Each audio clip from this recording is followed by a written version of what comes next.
요한복음 18장 1절부터 11절까지의 말씀 우리 다 같이 한 목소리로 합독하겠습니다. 예수께서 이 말씀을 하시고 제자들과 함께 기드론 시내 건너편으로 나가시니 그곳에 동산이 있는데 제자들과 함께 들어가시니라.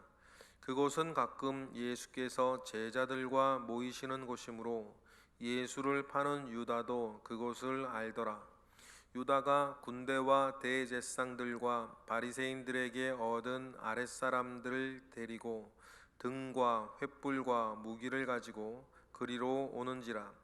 예수께서 그 당할 일을 다 아시고 나아가 이르시되 너희가 누구를 찾느냐? 대답하되 나사렛 예수라 하거늘 이르시되 내가 그니라 하시니라.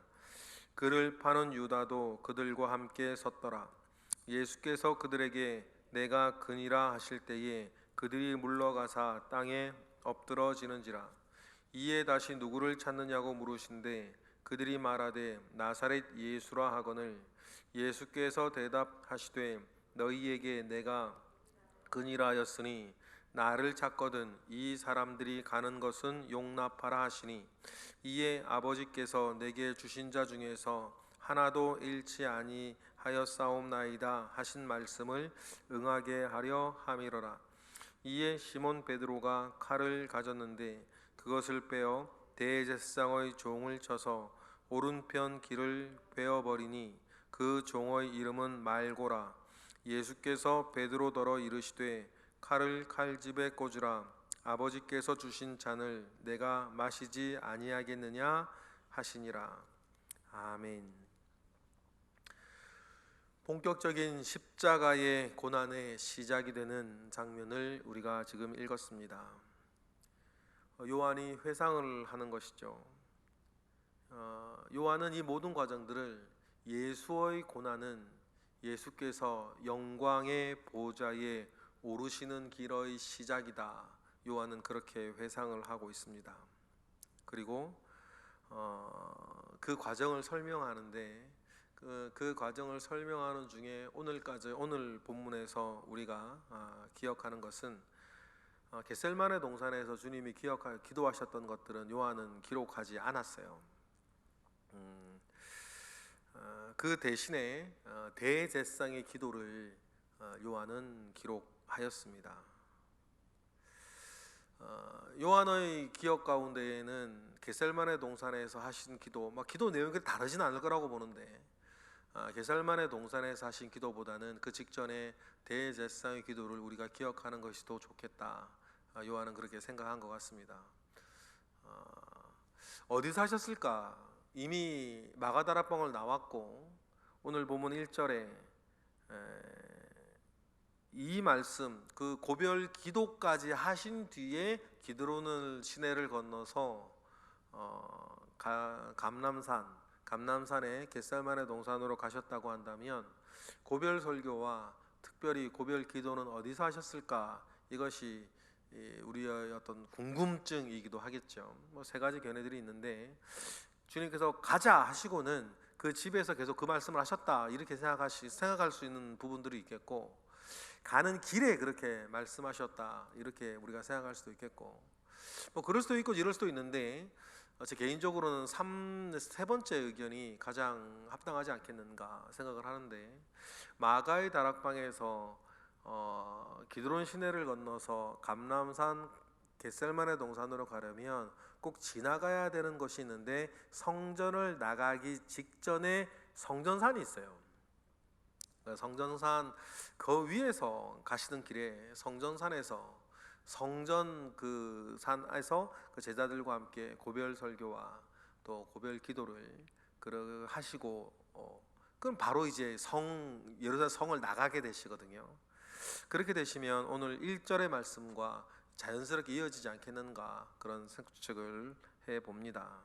그래서 1절 말씀 보니까 건너서 이제 예루살렘 성을 나오셔서 감람산으로 겟셀마네 동산으로 가시죠. 우리 1절 읽어보겠습니다.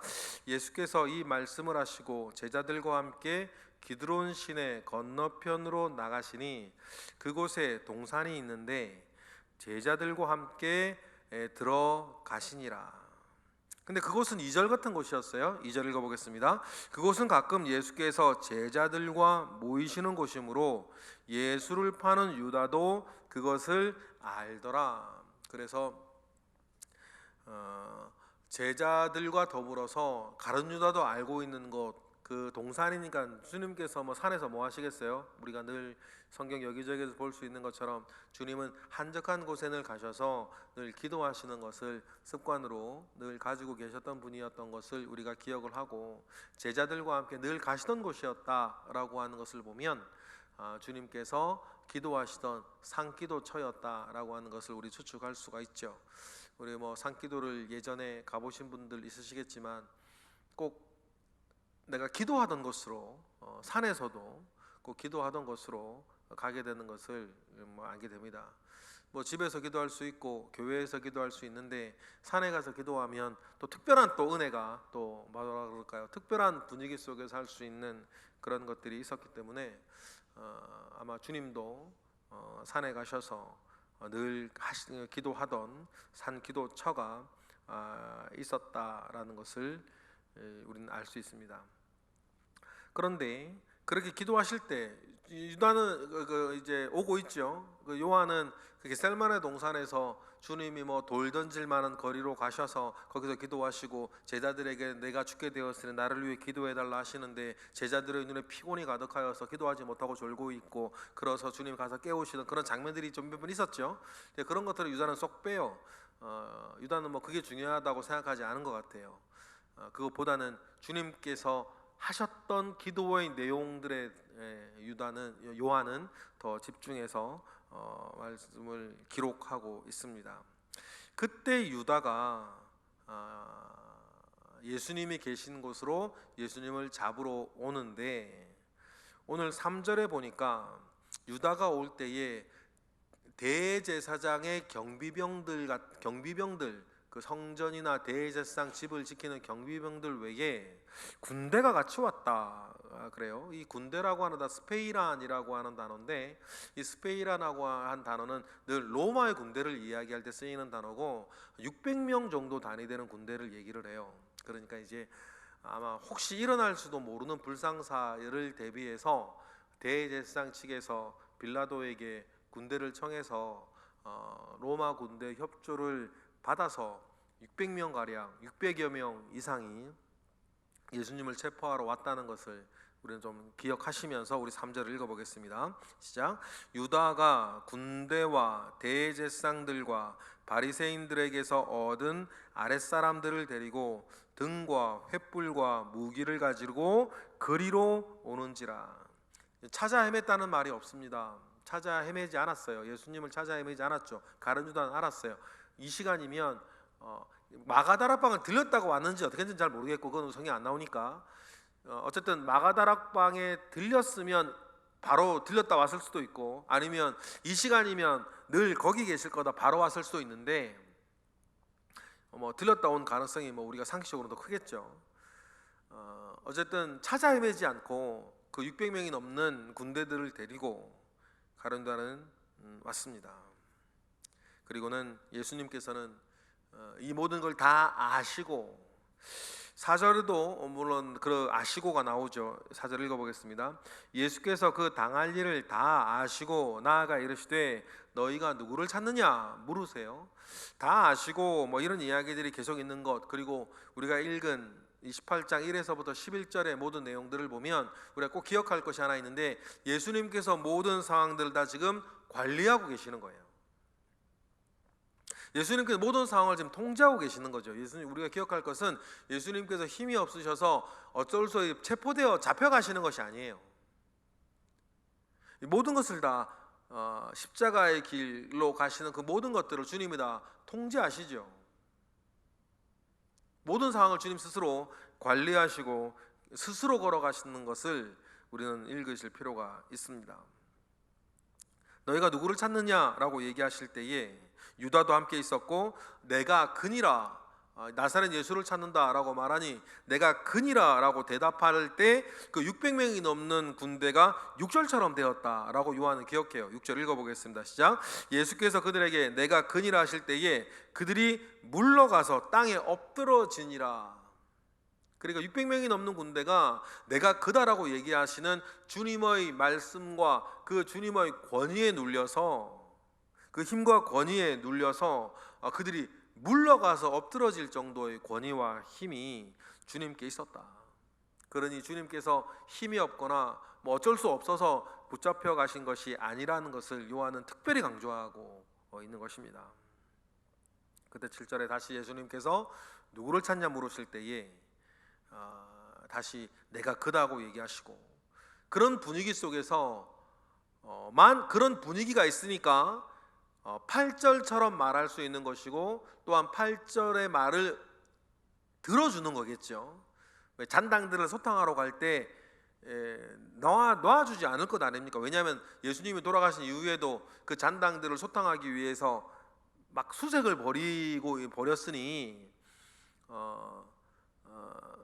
잡을 때에 다 함께 잡을 수 있었는데, 그 잡으러 왔던 600명이 넘는 군대들이 다른 제자들은 잡지 않고 예수님만 데려가게 되었던 것은, 그런 그들이 위세에 눌리고 예수님의 권위에 눌려서 물러나 엎드러지는 그런 상황 가운데 그들도 어쩔 수 없는 상황들이 있었던 것이죠. 그런 상황 속에서 주님께서 8절처럼 말씀하시니까 그 8절의 말씀을 그 600명이 넘는 군대들이 들어주어서 제자들은 도망가도록 내버려 두었던 것을 우리는 상상할 수 있습니다. 주님께서 무엇을 부탁하십니까? 8절 읽어보겠습니다. 예수께서 대답하시되 너희에게 내가 그니라 하였으니 나를 찾거든 이 사람들이 가는 것을 용납하라. 그러니까 11 제자들은 자기들 갈 길을 가도록 풀어주고 놓아주고 나만 잡아가라, 주님께서 그렇게 말씀하셨던 것이죠. 이 말씀이 들어진 것도 주님의 그 아까 좀 전에 말씀드렸던 그 권위에 모든 사람들이 눌려 있었기 때문이라고 우리는 상상하고 묵상을 할 수가 있습니다. 왜 그럼 그렇게 말씀하셨는가? 요한은 나중에 9절처럼 자기가 회상하라고 기억을 하는 거죠. 왜 그렇습니까? 시작. 이는 아버지께서 내게 주신 자 중에서 하나도 잃지 아니하였사옵나이다 하신 말씀을 응하게 하려 함이라. 여러분, 겟셀만의 동산에서도 그 이후에도 오늘 지금 저와 여러분들 가운데에서도 우리가 기억할 것 이것입니다. 하나님께서 예수께 주신 자는 주님이 하나도 잃어버리지 아니한다. 그죠? 여러분, 그 사실을 믿고 안심하시고, 그 사실을 믿고 여러분 다른 어떤 사람이라 하더라도 늘 기대를 가지고 계셨으면 좋겠어요. 그리고 그들을 위해 기도하는 것이 우리의 목 아니겠습니까? 하나님께서 주님께 주신 자는 주님께서는 하나도 잃어버리지 아니하신다. 어떤 상황과 어떤 형편과 어떤 일들 가운데 있다 할지라도 결코 주님은 잃어버리지 않는다라는 사실들을 명심하시기를 바랍니다. 그렇게 하나님의 뜻은 주님의 통제와 주님의 어떤 주도 가운데에 하나님의 뜻이 십자가의 복음이 이렇게 열려갈 때에 문제는 뭐예요? 하나님의 뜻과는 상관없는 사람의 열정이에요. 10절의 베드로가 나쁜 마음으로 그렇게 하는 건 아니죠. 우리가 10절의 베드로의 심정과 베드로의 마음과 그 각오를 이해할 수 있어요. 어떻게 합니까? 베드로, 우리가 잘 아는 말씀이죠. 10절. 이에 시몬 베드로가 칼을 가졌는데 그것을 빼어 대제사장의 종을 쳐서 오른편 귀를 베어버리니 그 종의 이름은 말고라, 이렇게 되어 있습니다. 하나님의 뜻은 예수님께서 십자가의 고난의 길을 통하여서 예수님께서 영광 받으시고 거룩한 보좌 가운데 나아가는 것이 하나님의 뜻이고 복음이 펼쳐지는 것인데, 이해는 하지만 그런 하나님의 일과 하나님의 뜻과는 상관없는 베드로의 이 사람의 열정 말이에요. 우리도 여러분 그럴 수 있어요. 그러니 우리가 늘 하나님에 대해서 알아야 되고 하나님의 뜻을 알아야 되고 하나님께서 지금 우리 가운데에 무엇을 하고 계신지에 대한 하나님의 뜻에 대한 민감한 그 마음을 우리 알아야 될 것입니다. 그래서 우리가 혹시 내가 다하는 최선이 오히려 더 열심히 하나님의 일을 가로막는 일이 되지 않도록, 그렇죠? 그게 되게 중요하겠어요. 여러분, 우리가 뭐 여기저기 교회에서 들려오는 여러 추문들이나 여러 안 좋은 소식들을 보면 그 일 얼마나 열심히 하는지, 그죠? 그러나 과연 우리가 먼저 생각할 것은 하나님께서 그것을 원하시는 일이냐라고 하는 거. 우리가 교회에서도 열심히 무언가 일을 하고 열심히 생각을 하고 말이 좀 이상하긴 한데 열심히 마음 상하고 열심히 스트레스 받고 있을 때에 기억할 게 뭐예요? 하나님께서 원하시는 거냐, 이게 하나님께서 기뻐하시는 거냐. 우리가 삼삼오오서 막 열심히 이야기할 때 하나님께서 이걸 기뻐하시겠냐? 여러분, 우리 그걸 늘 염두에 두고 그걸 생각하셔야 돼요. 하나님께서 원하시는 것이고 하나님께서 기뻐하시는 일이냐, 생각해야겠죠. 하나님께서 내게 주신 그 어떤 것 하나라도 본의 아니게죠. 분명히 본의 아니게 교회를 핍박하고 본의 아니게 복음을 회방하며 본의 아니게 하나님의 일을 방해하는 일들이 될 수도 있으니까. 오늘 읽은 본문의 베드로처럼 말이에요. 그때 모든 상황을 통제하고 계시는 주님이 베드로에게 11절처럼 말씀하세요. 읽어보겠습니다. 예수께서 베드로더러 이르시되 칼을 칼집에 꽂으라. 아버지께서 주신 잔을 내가 마시지 아니하겠느냐 하시니라.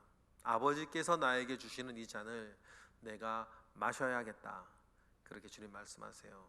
이 말씀을 주님이 이렇게 자기가 붙잡혀가는 현장 가운데에서도 할 수 있었던 것을 우리는 상상하시고 묵상할 수 있으셔야 돼요. 주님께서 이 잔을 마시고 싶지 않으시지 않았습니까? 그런데 어디에서 먼저 이기셨어요? 겟셀마네 동산 기도의 자리에서 먼저 이기셨어요. 이 잔이 내게서, 다른 복음서에 있죠, 지나가기를 원한다, 주님 그렇게 기도하셨을 때. 그러나 주님으로부터 하나님으로 응답받고, 그러나 주님 내가 이 잔을 마시겠다고, 아버지의 뜻대로 내 뜻대로 하지 마시고 아버지의 뜻대로 하십시오라고 기도의 자리에서 먼저 응답받았고 기도의 자리에서 먼저 승리하셨어요. 그래, 우리도 중요한 게 뭡니까 여러분? 기도의 자리에서 먼저 이기는 거예요. 기도의 자리에서 먼저 승리하여야 주님처럼 기도의 자리에서 승리했던 사람이 삶의 현장 가운데서 승리한다. 그런데 여러분, 그렇게 따지면 베드로는 진 것 아닙니까? 그 열심으로 졌어요. 그런데 여러분, 베드로는 기도의 자리에서부터 진 거 아시죠? 눈에 피곤이 가득해가지고 기도해야 할 때 기도하지 못하고 기도의 자리에서 실패하니 어떻게 해요? 삶의 현장에서 실패한다 라고 하는 사실들을 우리는 기억하셨으면 좋겠습니다. 오늘 본문에서 그래서 우리가 두 가지, 기도의 자리에서 그렇게 승리하는 게 중요하다. 두 번째, 주님은 십자가의 길을 우리를 위해서, 나를 위해서 스스로 가셨다 라고 하는 것들을 기억하시며 주님의 사랑의 발걸음들을 또한 기억하시고 느끼시는 이 시간 되기를 주님의 이름으로 축복합니다. 기도하겠습니다. 할렐루야. 하나님, 감사와 영광을 올려드립니다. 주님으로부터 말미암아 오는 선한 은혜가 여전히 우리 가운데 있고, 주님은 우리를 포함해서 그 누구도 한 사람도 잃어버리지 않는 분이신 것을 우리가 기억하나이다. 주님, 그 사랑 안에 우리가 있으니 오늘도 든든하게 살게 하시고 평화 가운데 살게 하시고 능력과 소망 가운데 살게 하옵소서. 기도의 자리에 앉았습니다. 이 자리에서부터 승리할 수 있도록 우리를 인도하여 주옵소서. 드려지는 1000번째 예물 가운데 주님 함께 하실 것을 믿고 예수 그리스도 이름으로 기도드렸나이다. 아멘.